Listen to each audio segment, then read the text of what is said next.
राधे राधे आप सभी को, आप सबको होली की ढेर सारी शुभकामनाएँ। वैसे तो हमारे घर पे होली नहीं मनाई जाती क्योंकि उस दिन किसी का देहांत हो गया था, पर जब से लला विराजे हैं, उनके साथ हम भी थोड़ी बहुत होली तो खेल ही लेते हैं क्योंकि ये तो लला है।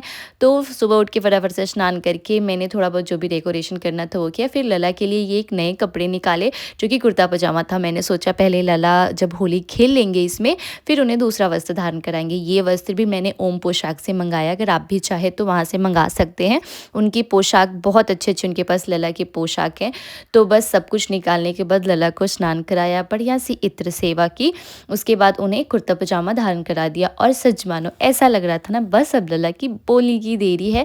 बस जो बोल पड़े बस इतनी सी देरी थी, इतने प्यारे लग रहे थे। और ये मुकुट मेरे किसी बहुत ही करीबी इंसान ने लला को भेंट करी है और आज मैंने पहली बार धारण कराया। बड़े सुंदर लग रहे थे, रज के सुंदर जो होते हैं ना बिल्कुल वैसे लग रहे थे।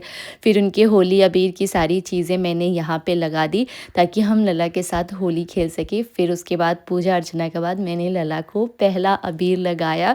मतलब जब से लला मेरी ज़िंदगी में आए हैं ना, होली भी एक ऐसा त्योहार हम मानने लगे हैं जैसे कि इसका इंतज़ार होता हो पूरे साल।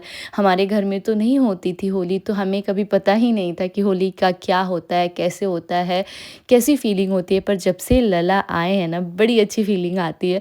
फिर हमारी दादी अम्मा भी लला को अबीर लगाईं। फिर जो भी थे इन सबको सबने आके हमारे लला को अबीर लगाया, उन्हें मिठाई खिलाया, ढेर सारी इनको चॉकलेट्स मिली। घर में जितने लोग थे सब ने उनको चॉकलेट्स दिया। फिर मैं आ गई किचन में, तो मैं सारा बैटर पुआ का बना के पहले से गई थी। जैसे कि मैंने बताया हमारे यहाँ होता ही नहीं है तो हम बनाते भी नहीं हैं, पर सिर्फ लला के लिए बनाती हूँ मैं। फिर मैंने लला का ये दूसरा पोशाक निकाला, ये मैंने केसीयू से मंगाया है। अगर आप चाहें तो उनका वेबसाइट चेक कर सकते हैं। केसीयू के पास बहुत अच्छे अच्छे पोशाक हैं लला के लिए। आप खुद देखो ये कितनी सुंदर पोशाक, मतलब लला धारण करके ऐसा लग रहा था अब बस टेबल से नीचे उतर पड़ेंगे और माँव बन के चल पड़ेंगे, इतने सुंदर लग रहे थे। और लला को पहनने के बाद तो मतलब इस कपड़े की तो क्या ही बात करूँ मैं, इतना ज़्यादा सुंदर लग रहे थे। सबने नज़र उतारी। फिर मेरी माँ ने इनको काला टीका भी लगाया। उसके बाद मेरा भोग बन गया था लला के लिए। माँ ने कुछ बनाया, कुछ मैंने बनाया।